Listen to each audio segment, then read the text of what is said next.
നമസ്കാരം. മലയാള സിനിമയിലെ ഏറ്റവും താരമൂല്യമുള്ള നടിയായിരുന്നു കാവ്യ മാധവൻ. അന്നും ഇന്നും കാവ്യയ്ക്ക് വലിയ ജനപ്രീതിയാണ് ലഭിച്ചിട്ടുള്ളത്. പൂക്കാലം വരവായി എന്ന ചിത്രത്തിലൂടെ 1991 വെള്ളിത്തിരയിൽ അരങ്ങേറി കാവ്യ ലാൽ ജോസിന്റെ ചന്ദ്രനുദിക്കുന്ന ദിക്കിൽ എന്ന സിനിമയിലൂടെയാണ് ദിലീപിന്റെ നായികയായി തുടക്കം കുറിച്ചത്. ഡാർലിംഗ് ഡാർലിംഗ്, തെങ്കാശിപ്പട്ടണം, സഹയാത്രികയ്ക്ക് സ്നേഹപൂർവ്വം, രാക്ഷസ രാജാവ്, ദോസ്ത്, ഒന്നാമൻ, ഊമപ്പെണ്ണിന്റെ ഉരിയാട പയ്യൻ, മീശമാധവൻ, തിളക്കം, സദാനന്ദന്റെ സമയം, മിഴിരണ്ടിലും, പുലിവാൽ കല്യാണം, പെരുമഴക്കാലം തുടങ്ങി ഏറ്റവും ഒടുവിൽ പിന്നെയും വരെ നീളുന്നതാണ് കാവ്യയുടെ ഫിലിമോഗ്രഫി. നടിയുടെ ഊമപ്പെണ്ണിന് ഉരിയാട പയ്യൻ എന്ന ചിത്രത്തെക്കുറിച്ചാണ് ഇപ്പോൾ ചർച്ചയാകുന്നത്. ഊമപ്പെണ്ണിന് ഉരിയാട പയ്യൻ എന്ന ചിത്രത്തിലൂടെ വിനയൻ മലയാളികൾക്ക് പരിചയപ്പെടുത്തിയ നായിക നടനാണ് ജയസൂര്യ. കാവ്യ മാധവനും ജയസൂര്യയും ഒന്നിച്ച് അഭിനയിച്ച ചിത്രം 2002 ഏറ്റവും വലിയ പണം വാരി ചിത്രങ്ങളിലൊന്നായി മാറുകയും ചെയ്തു. ഇപ്പോഴത്തെ മിമിക്രി കലാകാരനായിരുന്ന ജയസൂര്യ എങ്ങനെയാണ് ഊമപ്പെണ്ണിന് ഉരിയാട പയ്യൻ എന്ന ചിത്രത്തിലേക്ക് തെരഞ്ഞെടുക്കപ്പെട്ടതെന്ന് ഓർക്കുകയാണ് അദ്ദേഹത്തിന്റെ അടുത്ത സുഹൃത്തും സംവിധായകനും പ്രമുഖ ഡബ്ബിംഗ് ആർട്ടിസ്റ്റുമായ ജിസ് ജോയ്. മിമിക്രിയുമായി മുന്നോട്ട് പോകുന്നതിനിടയിലാണ് ഞാനും ജയസൂര്യയും ചേർന്ന് എറണാകുളത്ത് നിന്നും ACV ചാനൽ ലൈവ് പ്രോഗ്രാം തുടങ്ങുന്നത്. അന്ന് കേരളത്തിൽ ഒരു ചാനലിലും ലൈവ് ഫോണിൽ പ്രോഗ്രാം ഇല്ല. അത്തരം പരിപാടിയിൽ അവതാരകനായി കേരളത്തിലെ ആദ്യത്തെ ഒരാൾ ജയസൂര്യയാണ്. ഞാൻ അധികവും പരിപാടിയുടെ അണിയറയിലായിരുന്നു. ജയസൂര്യ ഇല്ലാത്ത എപ്പിസോഡുകളിലായിരുന്നു എനിക്ക് അവസരം. ഞാനും ജയസൂര്യയും അന്നും പാർട്ട്നേഴ്സാണ്. JNJ മീഡിയ എന്നതായിരുന്നു ഞങ്ങളുടെ കമ്പനിയുടെ പേര്. ACVയിലെ പരിപാടി വളരെ മികച്ച രീതിയിൽ മുന്നോട്ട് പോയി. ജയസൂര്യയുടെ അവതരണമായിരുന്നു വിജയരഹസ്യം. അയൽപ്പക്കത്തെ പയ്യൻ എന്ന രീതിയിലായിരുന്നു അവന്റെ സംസാരം. വിളിക്കുന്നവരെ കൊണ്ട് പാട്ട് പാടിപ്പിക്കുകയും തമാശ പറയിപ്പിക്കുകയും ചെയ്യുന്നു. അവരുടെ അനുഭവങ്ങൾ മുതൽ വീട്ടിൽ അന്ന് ഉണ്ടാക്കിയ ഭക്ഷണം എന്താണെന്ന് അവൻ ചോദിക്കുമായിരുന്നുവെന്നും ജിസ് ജോയ് പറയുന്നു. സഫാരി TVയിലെ ചരിത്രം എന്നതിലൂടെ എന്ന പരിപാടിയിൽ പങ്കെടുത്തുകൊണ്ട് സംസാരിക്കുകയായിരുന്നു അദ്ദേഹം.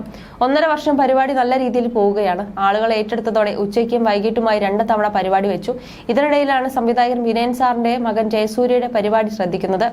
അദ്ദേഹമാണ് ജയസൂര്യ വിനയൻ സാറിന് പരിചയപ്പെടുത്തുന്നത്. അച്ഛൻ ഒരു പുതുമുഖത്തെ അന്വേഷിക്കുന്നുണ്ടല്ലോ, ഇപ്പം TV വെച്ച് നോക്കിയാൽ ഒരാളെ കാണാം എന്നായിരുന്നു അദ്ദേഹം പറഞ്ഞത്.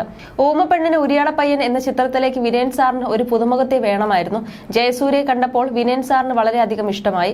1-2 ദിവസങ്ങൾക്കുള്ളിൽ തന്നെ ആലപ്പുഴയിലെ രാക്ഷസ രാജാവ് ലൊക്കേഷനിലേക്ക് വിളിപ്പിച്ച് എന്റെ അടുത്ത പടത്തിലെ ഹീറോ താരാണെന്ന് പറയുന്നു. അവൻ എന്ത് കിട്ടിയാലും എനിക്കും കിട്ടിയതുപോലെയാണ്. അത്രയേറെ ഒരുമിച്ച് നടക്കുന്ന ആളാണ്. ആ ദിവസങ്ങളിലുണ്ടായ സന്തോഷം പറഞ്ഞറിയിക്കാനാകില്ലെന്നും ജിസ് ജോയ് പറയുന്നു. വിനയൻ സാർ കത്തി നിൽക്കുന്ന സമയമാണ്. അദ്ദേഹമാണ് ജയസൂര്യയെ വിളിച്ചിരുന്നത്. ഓമ കഥാപാത്രമായതിനാൽ തന്നെ അവരുടെ ആംഗ്യഭാഷ പഠിക്കാനായി പോയി. ആ സിനിമയ്ക്ക് വേണ്ടി അവൻ ഒത്തിരി അധികം പരിശ്രമിച്ചിട്ടുണ്ട്. അങ്ങനെ മുന്നോട്ട് പോകുന്നതിനിടയിലാണ് കാവ്യ മാധവനാണ് ചിത്രത്തിലെ നായിക എന്നറിയുന്നത്. കാവ്യയൊക്കെ ഒന്ന് അടുത്ത് കാണാൻ ഒരുപാട് ആഗ്രഹിച്ചിരുന്നവരായിരുന്നു ഞങ്ങൾ ആംഗ്യഭാഷ പഠിക്കാൻ പോകുന്നുണ്ടെന്ന് അറിഞ്ഞപ്പോൾ കാവ്യയും കൂടെ വരാമെന്നായിരുന്നു. അങ്ങനെയാണ് ഞാനും ജയസൂര്യയും ആദ്യമായി കാവ്യമാധവന്റെ വീട്ടിലേക്ക് ചെല്ലുന്നത്. ഒരു താരത്തിന്റെ വീടാണെന്നോ നിങ്ങൾ പുതിയ ആൾക്കാരാണെന്നോ എന്ന് തുടങ്ങിയ യാതൊരു പ്രശ്നവും ആ വീട്ടിൽ ആർക്കും ഉണ്ടായിരുന്നില്ല.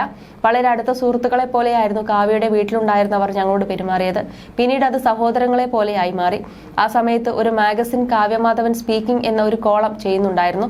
കുറെ ചോദ്യങ്ങൾ കാവ്യയോട് പ്രേക്ഷകർ ചോദിക്കും. അതിനൊക്കെ കാവ്യമാധവൻ തമാശയിലൂടെ മറുപടി കൊടുക്കണം. ഒരു ദിവസം കാവ്യമാധവൻ ജയസൂര്യയെ വിളിച്ച് ഒന്ന് വീട്ടിലേക്ക് വരാവോ എന്ന് ഇങ്ങനെ ഒരു മറുപടി ഞാൻ ഏറ്റെടുത്തിട്ടുണ്ടെന്നും പറഞ്ഞു.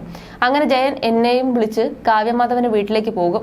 അന്ന് തുടങ്ങി ഒത്തിരി നാൾ കാവ്യമാധവൻ സ്പീക്കിംഗ് എന്ന പരിപാടിയിൽ മറുപടി കൊടുത്തിരുന്ന ആൾ ഞാനും ജയസൂര്യയുമായിരുന്നുവെന്നും ജിസ് ജോയ് കൂട്ടിച്ചേർക്കുന്നു.